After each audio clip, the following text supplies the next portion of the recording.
Ladies and gentlemen, we're going to begin the service in just a moment. I ask you all to take your seats. Actually, could I ask everyone to please rise as the family comes in? Well, Michael Collins.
The rising of the sun and in its going down, we will remember her.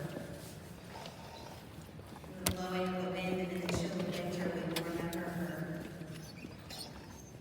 In the opening of buds and in the rebirth of spring, we will remember her. In the blueness of the sky and in the warmth of the sun, we will remember her. In the rustling of the leaves and in the beauty of autumn, we will remember her. In the beginning of the year, and when it ends, we will remember her. When we are weary and in need of strength, we will remember her. When we have joys we yearn to share, we will remember her. So long as we live, she too will live, for she is a part of us now. We remember her.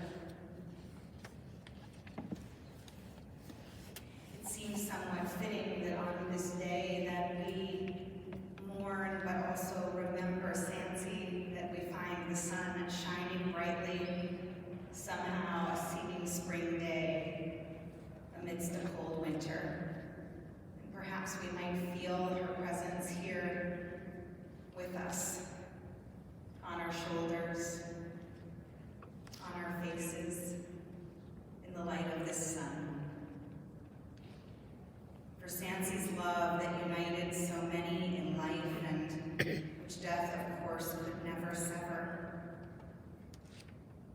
For her incredible companionship that so many shared along life's path with her, which continues now through the tenderness of memory. For the countless gifts of her heart and mind that brought such joy and happiness and are now precious remembrances. For all these and more, we give our thanks to God. And so in this time of grief, we turn to the voice of our most sacred scriptures, telling us of our kinship with the Creator in light as in darkness, in joy as in sorrow, in life as in death. Adonai ro'i lo echsar, bino deshi ar b'tzenia min b'chod na'aleini nafshi shoved, and cheni b'ma'at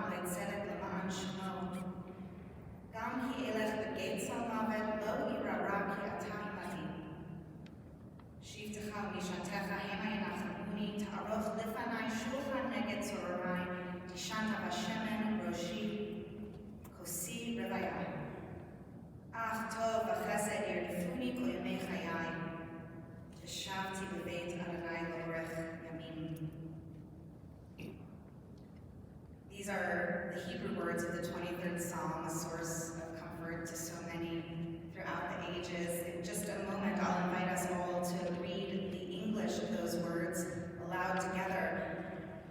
But before we do so, I just draw our attention to how fitting they are this day as we think of Sansi, thinking of the words of the psalmist who speaks of their cup running over, goodness, mercy following someone all the days of their life, what it means to live in the house of God forever. Let's join together. The Lord is my shepherd, I shall not want. He maketh me to lie down in green pastures. He leadeth me beside the still waters. He restoreth my soul. He guideth me in straight paths for his name's sake. Yea, though I walk through the valley of the shadow of death, I will fear no evil, for thou art with me. Thy rod and thy staff, they comfort me. Thou preparest a table before me in the presence of mine enemies. Thou hast anointed my head with oil, my cup runneth over. Surely goodness and mercy shall follow me all the days of my life, and I shall dwell in the house of the Lord forever. The 90th Psalm. Adonai ma'onata ha'ita lanu b'dor v'dor, v'terem harim miladu v'atcholel eretz v'tevel, u'me'olam ad olam ata'el. Oh God, you have been our refuge in every generation. Before the mountains came into being, before you brought forth the earth and the world, from eternity to eternity, you are God. You return us to dust. You decree, return, you mortals, for in your sight 1,000 years are as yesterday when it is past a watch in the night. The span of our life is 80 years and 10, or given strength, 80 years. The best of those years pass by speedily, and we are then left in darkness. So teach us, God, to number our days, that we might attain a heart of wisdom. Turn to us, show mercy to your servants. Satisfy us at daybreak with your love, that we might sing for joy all our days. Let your deeds be seen by your servants, your glory by their children. May your favor, O God, be upon us. Establish the work of our hands, that it might long endure. This Psalm, the 90th, is a powerful reminder to all of us for how we might aspire to live our own lives. It reminds us that the measure of a life well lived is the development of what it calls a heart of wisdom. Something we might come to understand is the ability to be guided in our lives and in our choices by the highest values of giving, of care, of love. An ability to sing for joy all the days of one's life. What we might see is the cultivation of gratitude and appreciation no matter the challenges we face. A willingness to share oneself and, more importantly, one's actions and example with and through the generations. In living this way, the psalm assures that life extends beyond the finite bounds of days and years, as the work of our hands becomes an enduring blessing. How deeply this resonates for the life of Sansi Markman. A person who lived with a profound zest for and love of life, whose thoughtful and caring nature, strength and positivity, devotion and commitment, no less uniqueness and wonderful sense of humor, endeared her to everyone lucky enough to know her. We know there would be no way to capture the full depth and breadth of Sansi's 95 years of life in the time we have together this afternoon. But we will try to offer a few highlights to honor and pay tribute to the truly treasured person she was and the profound legacy she has already left behind. Sansi was born to her beloved parents, Carolyn and Irene, in San Antonio,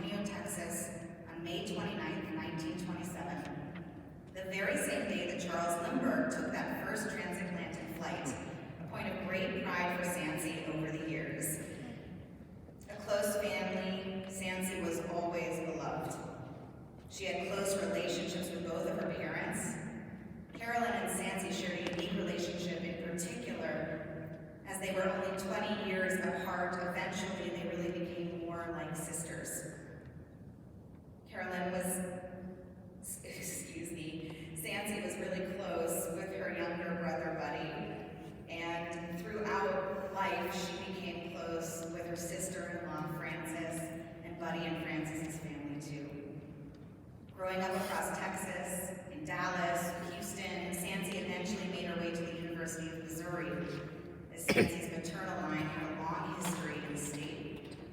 She majored in English. She found a real home in her sorority, where she made many wonderful, lifelong friends. She also was the winner of her sorority's Merry Mirth Cup. That's not a person's name, those are two qualities. Very telling of Sansi's friendly and happy disposition and how those were really key personality traits for her, not just later in her life in adulthood, but in her early years as well. Most important of her experiences at school, of course, was the fact that during her sophomore year, she met a student from New York at the start of his freshman year named Markman. Thanks to Ray's fraternity house and Sansi's sorority house's adjoining backyards. They started dating early on, and the rest was merely history. With the exception of one small stumbling block, Sansi's mom, Carolyn, needed a little convincing. She didn't want to see Sansi's social life limited by exclusive dating of just this one man. As such, great thanks are owed to a person named Lady Mac, a house mother, who helped convince Carolyn of Ray's merit. She was successful, and then really the rest was history. From studying for classes together at the Shiva, you should ask Ray about the econ class for which he tutored Sansi, in which she eventually scored a higher grade than he did. To a few years later, with Carolyn even allowing Ray to live in Buddy's bedroom when Ray started work at the Trib before the couple married. Ray eventually got a place of his own in Hyde Park, into which Sansi would move after he and Sansi married on June 4th, 1949, at the Drake. Leslie came along, then Jan. The family moved up to Highland Park, first on Burton Avenue. Tom was born, the family was complete. Only a bit later, moving to 424 Lakeside Manor, to the house that would really become the true Markman family home for over half a century. Ray and Sansi were in every way their respective lives' true loves. In their relationship, it was nourished by the natural balance they provided for one another, deep affection, companionship, and immeasurable abiding love. Always together, Sansi and Ray enjoyed whatever they were doing, from the movies to Ravinia, to going to Ray's work events, to socializing with their many, many friends. They loved entertaining. Sansi was an incredible cook and hostess. They loved to travel too, journeying all over this country and the world. And they were so devoted to one another. And it must be said that Ray has been so very devoted to Sansi over this last most challenging time since Sansi's diagnosis. He has literally never left her side, not only ensuring that she received quality care, but even more so, ensuring that Sansi never be alone, sleeping next to her, side by side, through to the end. Ray and Sansi shared 73 and a half treasured and precious years of marriage together. A lifetime. Yep. Sansi was a wonderful and caring mother to Leslie, Jan, and Tom, from whom we'll hear in a few moments. She was involved in their lives, caring and worrying about them, and everyone else for that matter. She was not the type of mom who was gullible or who wasn't aware of what was going on with her children. She was a great detective. There was nothing her kids could hide from her. And though she wasn't a particularly demonstrative mother, her children each knew and know how deeply Sansi loved them, each and all, always. Sansi also loved her sons and daughter-in-law, Philip, John, and Robbie. She was inclusive, always wanting to help. She really loved each of them as they loved her. And how incredibly blessed Sansi was to be grandma to her grandchildren and their spouses. Make up Kahal more than a minion in and of themselves. Karen and Zach, Lauren and Carl, Justin and Megan, Jackson and Sarah, Shalom Abba and Eliza, Zisi and Yaakov, Rena and David, Basia, Eliana and Yochanan, Yosef Chaim, and Tovadina. And of note is that Sansi possessed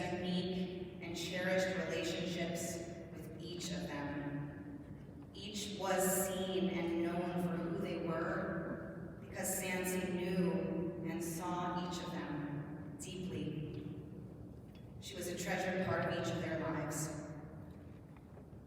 And of course, the wide expanse of Sansi's embrace encompassed the greatest blessing of being able to see and know the fourth generation of her family in her 17 great-grandchildren. Eitan, Lila, Jonah, Luke, Wyatt, Ruby, Kubi, Shayna, Eliezer, Aaron, Mayor, Malki, Miriam, Medina, Ida, Zahava, and Ricky. Incredible. Nope. Inclusive and caring in all of her relationships, Sansi was also close with her stepfather, Sherman, whom her mom married after Arian died. Arian died when Sansi was in her 20s. She was close with her stepbrother, Kenny, his wife, Susan, and their family as well. Sansi was an adored aunt and great-aunt, as well as a cherished friend of so many over the course of her lifetime. She was all about family and friends, and community, those who meant the most in her life. She would do anything and everything for them, for anyone who really needed it. She cared, and she walked her talk by being present. She showed up, many times with her brownies in her hand. In truth, there are so many other wonderful characteristics and experiences that made Sansi the incredible one-of-a-kind person she was. She was a lifelong volunteer at Highland Park Hospital for over 4 decades. Always busy, she worked here at NSCI on our administrative team, at Fell Company, and at Ravinia too. She was adventurous, whether learning to two-step or eat frog legs. She was famous not just for her brownies, but for pecan pie, pralines, and fried chicken. She loved to have a good time. She loved her cocktails, from wine to margaritas to Cosmos. She was organized, known for making many a to-do list to keep everything straight. And she was young at heart, strong, resilient too. She faced incredible challenge, physically and emotionally, over the last year and a half, and she did so without ever losing her essential nature, her joie de vivre, her sense of humor. Sansi was always put together, always looking just lovely, hand in hand with Ray most always. She was a person to whom everyone was drawn. And in the end, Sansi lived a long, full, and beautiful life. A life in which she loved and was loved deeply. A life in which she didn't idle along, one she filled up with caring and giving. A life she filled with life. And ultimately, the impact of her heart of wisdom and the work of her hands have already, but will undoubtedly continue to bless the lives of countless many for so many generations to come. Zichrona livracha, may her memory always be a blessing. We have the opportunity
was a newsaholic, and her source of news was anybody she met. And so she would grill you. It was unbelievable, you know, especially when you were a teenager and you grew up by your mom. You couldn't think of answers fast enough. And like you're right, she was a detective. She could find everything. Nothing was safe. She found everything I hid in my room. So there were no secrets. And she had a special connection to everybody. And I think everybody felt that they had a special relationship with my mom, and everybody, that no one else had. That's what I constantly heard from everybody. I have this special relationship with your mom. Me and her were like, you know, I can't tell you all about it, but we were a secret relationship. But I heard that from 500 people. And it's great to talk with her on the phone. We didn't really talk with her, at least I didn't talk with her on the phone. I kind of listened to her on the phone. And then at the end of the conversation, she said, "It was great talking to you." And she really didn't get my Torah lifestyle, but so I gave up on that, you know. I quit bringing books home, trying to explain her things, and I just brought her grandchildren. That was her currency anyways. And then the great grandchildren started coming even faster, and that kept her going. But she liked the redheads. That was a source of pride for her. She just loved those redheads. And it was like living with Dick Tracy and Barbara Walters all in one.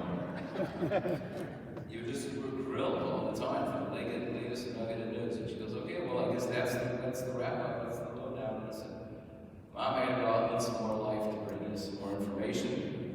So she took pleasure in the simple, mundane details of one's life. I can't imagine. But that gave her a lot. And if you told her a story and she loved it, she would remember it forever. And she would tell it over all the time. And she would laugh like the first time she heard about the story. The 100th time she said it over, she still found the thing funny. And she beamed at every milestone, birthdays, of course she loved, weddings, bar mitzvahs, mitzvahs. And she showed up at every person's boring graduation ceremony like it was the Academy Awards. And she was always looking for her glasses. That was I think I inherited that trait. She was constantly apologizing to my wife for my habits of not being the neatest person, saying, I think I raised you better than that. And then she would watch my wife raising the 7 kids, and she said once, "Robbie, if I had your life, I would have a nervous breakdown."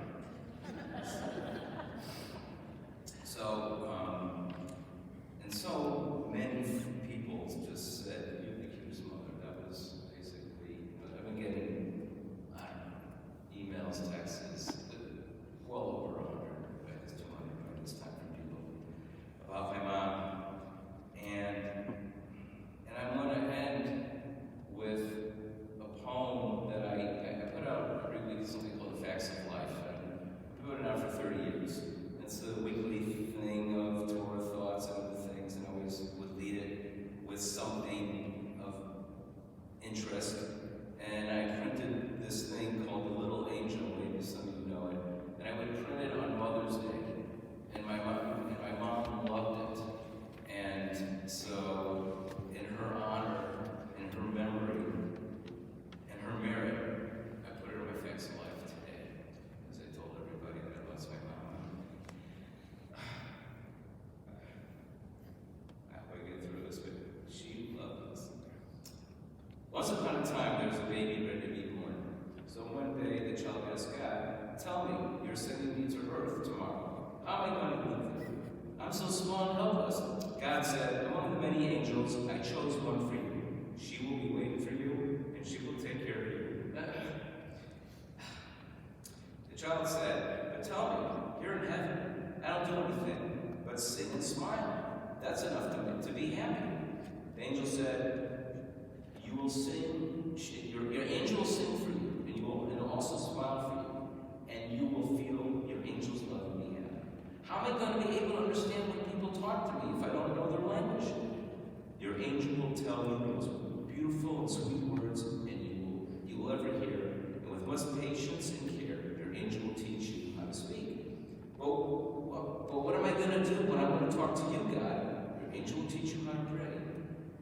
heard that on earth there are bad men who will protect you. Your angel will defend you, even if it means risking your life. But I will always be sad because I will not see you, God, anymore. Your angel will always talk to you about me and will teach you the way for you to come back to me, even though I will always be next to you. At that moment, there was much peace in heaven.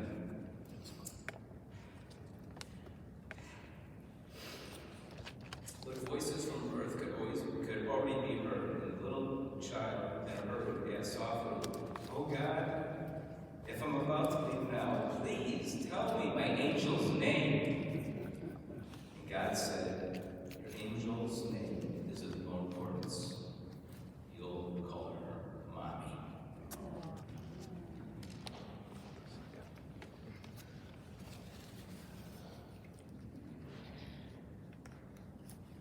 I was told I have 30 seconds. Speaking for me and for my siblings who are gathered today. Grandma Sansi, you are the definition of positivity. Grandma Sansi, the one word I would say to describe you would be regal. Life was a joyous occasion for you. You celebrated and all of us around you felt it. It didn't matter how little Grandma knew you. It didn't matter who you were. If you were around her happiness and contentment were contagious. I dare say that all who knew you were addicted to you. Why? We all said this, it's been said since we got up here just a little bit ago, is you're just a positive person. You're focused on the positive. There was no point in you exerting energy to focus on anything else aside from the positivity. Not always did you feel like showing a smile. When you didn't feel like it, nobody could tell. The Markman, Stern, and Bill families are so lucky to have you as part of our DNA. Just to finish off with the story, Grandma said this 100 times. A story that I had really taken advantage of you. But you weren't about yourself. So you loved it. Told it over every time I saw you, and even this last time in January. During Grandma's birthday, you made sure everybody heard this story. So I'm gonna have to tell it over during the last time I'm gonna see you. My mother asked you to drive me to school when I was a little boy. I hated school. Can't believe my kids are going to school. All kids don't really, many kids don't like school, but I hated it with a passion. I had you were driving me to school. And I decided I was going to take a little bit of advantage of Grandma. I lived in LA. I had her drive me around the whole Los Angeles on the way to school. And I think she figured it out once we passed the Hollywood sign. It was the funniest thing to you. Many others would have been annoyed. Not you. Grandma, you were never just about you. We're so lucky to have you. We're so lucky to have had such a real queen in our lives. May she continue to shine through all of us. Thank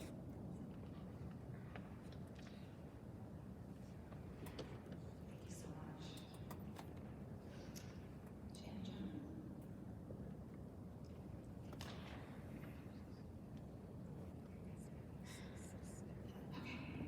Hello, everybody. My mom, a ray of sunshine, sweet lemon drops, lemon meringue pie, and a sunny disposition, bright yellow aura, and a southern Texas belle. That is my mom. I cannot express the words of how I feel and describe my authentic and amazing mom. I will miss the birthday calls. We called her the birthday lady.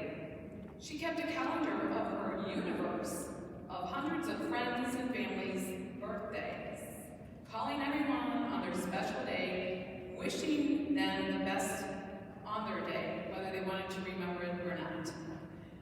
I will always remember her humor, her laugh, and her wonderful cooking and baking.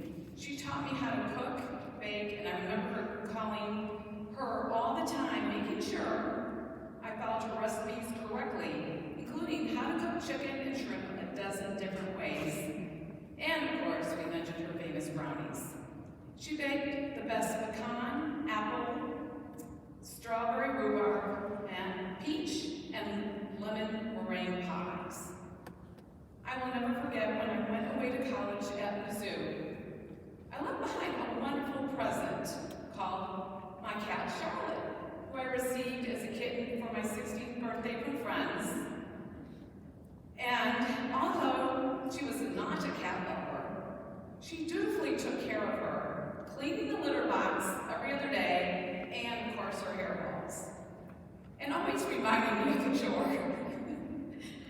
I will never forget her laugh, her smile, her twinkling eyes.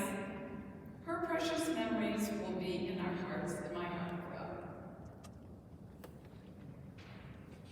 Sean. I'll always cherish Sandy. Ever since I met her almost 31 years ago, we had almost an immediate kinship.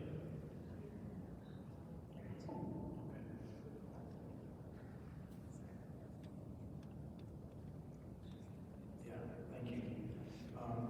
She was from Texas, you see, I'm from Oklahoma, so we kind of hit it off from the beginning. She was a very special person, as we've been hearing from everybody here this morning, this afternoon. And she was the kind of person that always made you feel at ease, made you feel comfortable, always felt at home when I was around her. She was a very caring human being, unlike many people that we know that sometimes we don't like being around that much, but she was one of those kind of persons that we would truly love being around her. She had a way of just making you feel welcome, and always her demeanor and how she treated you was just amazing. She was also a lot of fun. She was funny. Jan and I, we taken some trips with her and Ray. We spent a lot of time with her and Ray. And I can remember one trip in particular where we went to France together for 2 weeks. And you might think going to France with your in-laws for 2 weeks might be kind of difficult. Actually, it was a lot of fun. I'll never forget going through all the different museums, and Jan and Ray were going around reading every little detail, and Sandy and I were like, come on, let's go to the next place. You know, we couldn't wait to get to the next place. And then we'd be sitting waiting for them right by the exit, and having a great talk and a great time together. She was just simply a wonderful person to be around. And I'm just so fortunate to have had a mother-in-law like her for all these years. I'm so thankful for having this person who is so positive and had such a tremendous influence on my life. I'll miss her from more than words can tell or say. And even though all of our eyes right now are full of tears, our hearts are full of memories that will last forever throughout the years. We love you, Sandy.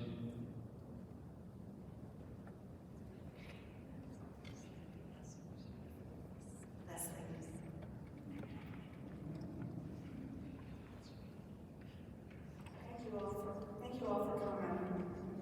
Really is a testament to our mom. My mom, as you know, was a giver. She had a clipping file where she tore out articles from newspapers, magazines, for anyone. And then she sent them all over, whatever pertained to their life. She always had this little fancy package. She was there for everyone. She also had this saying, if you mention someone, she always was very curious, and she says, what's their name? Maybe I know their mother. And she usually did. And finally, she loved birthdays. So one time we went out to dinner, and she said, and she would say, what's your birthday? And this time, it wasn't. She said, well, it's your birthday. You can get anything you want. And so the restaurant brought me this big birthday cake with candles and chorus singing. I was so embarrassed. There's my mom laughing. So, but anyways, she's the birthday lady. So she celebrated life, and that's what we have to all remember and celebrate life. She taught us a great lesson.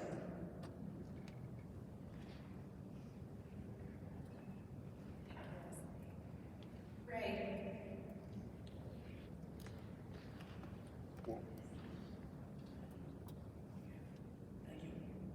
Thank you all for coming. I have 2 things to say about Sancy. Sancy has been the yeast that made our family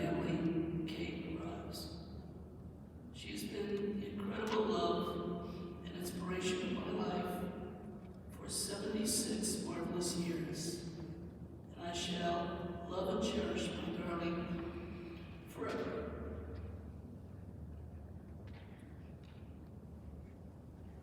Avinu. Amen. Bless you, Ray.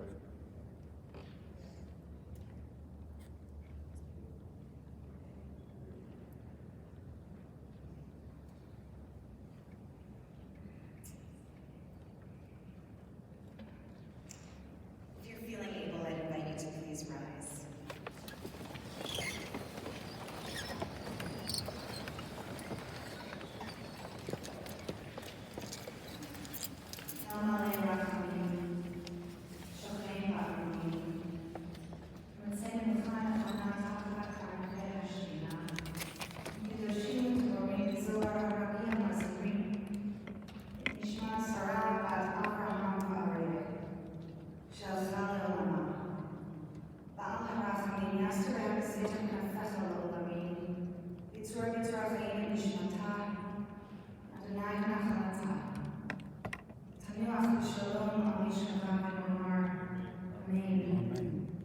Compassionate God, eternal spirit of the universe, grant perfect rest in your sheltering presence to Sancy Markman, who has entered eternity. O God of mercy, let her find refuge in your eternal presence, and let her soul be bound up in the bond of everlasting life. God is her inheritance. May she always rest in peace. We say together. Amen.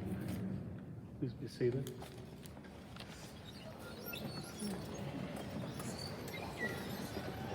The interment is going to take place at Shalom Memorial Park.